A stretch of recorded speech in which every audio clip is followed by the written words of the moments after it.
The Age of Neo-Fascism and its Distinctive Features. Gilbert ACHCAR. With each passing day and at an accelerating pace in recent years, it becomes increasingly obvious that we are witnessing a new era of rise of the far right on a global scale, similar to the era of the rise of fascist forces between the two world wars of the 20th century.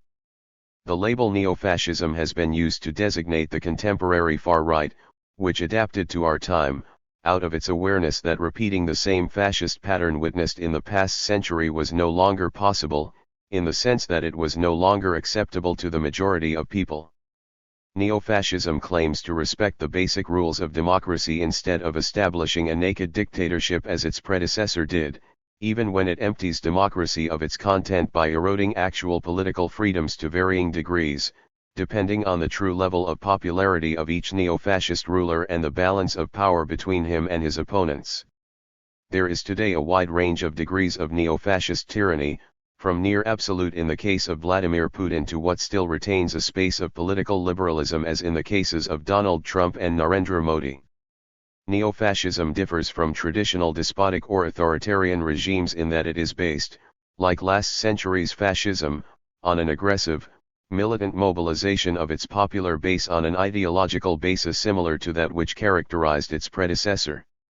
This base includes various components of far-right thinking, nationalist and ethnic fanaticism, xenophobia, explicit racism, assertive masculinity, and extreme hostility to Enlightenment and emancipatory values.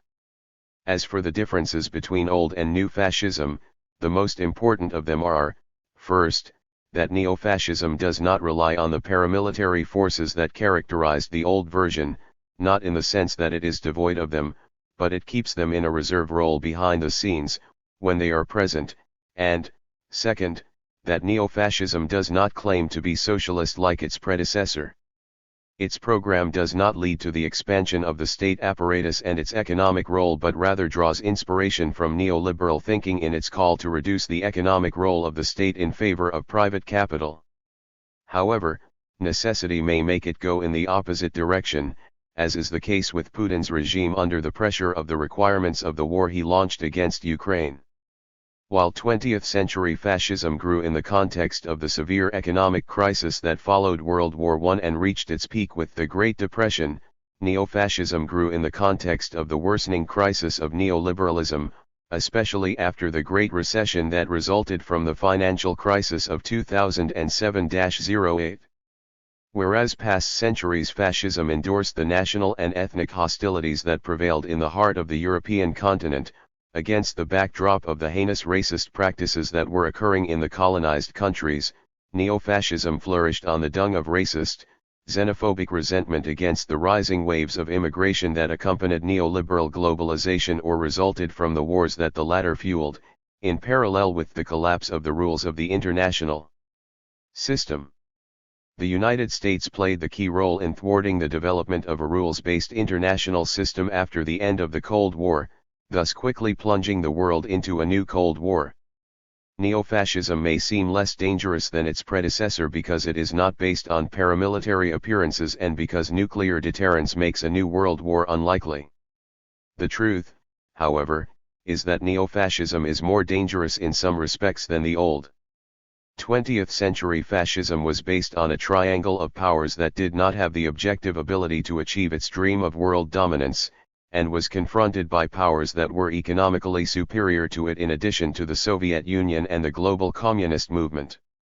As for neo-fascism, its dominance over the world is increasing, driven by the return of Donald Trump to the U.S. presidency in a guise that is much more in line with neo-fascism than during his first term.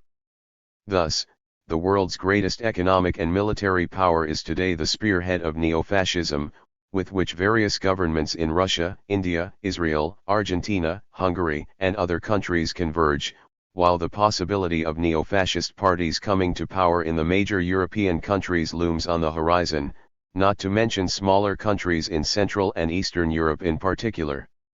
If it is true that the possibility of a new world war remains limited, our world faces something no less dangerous than the two world wars of the 20th century, namely climate change, which threatens the future of the planet and of humanity. Neofascism is pushing the world towards the abyss with the blatant hostility of most of its factions to indispensable environmental measures, thus exacerbating the environmental peril, especially when neofascism has taken over the reins of power over the most polluting people in the world proportionally to its number, namely the people of the United States. There is no equivalent in today's world to what the workers' movement was like with its socialist and communist wings after World War I. Instead, the forces of the left are suffering from atrophy in most countries, after most of them merged into the crucible of neoliberalism to the point that they no longer constitute an alternative to the status quo in the eyes of society.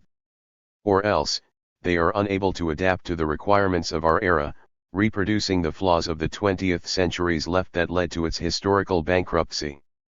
All the above makes us uphold that the era of neofascism is more dangerous in some respects than the era of the old. The new generation remains the focus of our greatest hope, and significant sections of it have revealed their rejection of racism, such as that manifested in the Zionist genocidal war in Gaza, and their defense of equality of all sorts of rights, as well, of course, as their defense of the environment. In the face of the global rise of neofascism, there is a vital and urgent need to confront it by bringing together the broadest ad hoc alliances in defense of democracy, the environment, and gender and migrants' rights, with the variety of forces that embrace these goals, while working to rebuild a global current opposing neoliberalism and defending the public interest in the face of the dominance of private interests. Translated from the Arabic original published by Al-Quds Al-Arabi on February 4, 2025.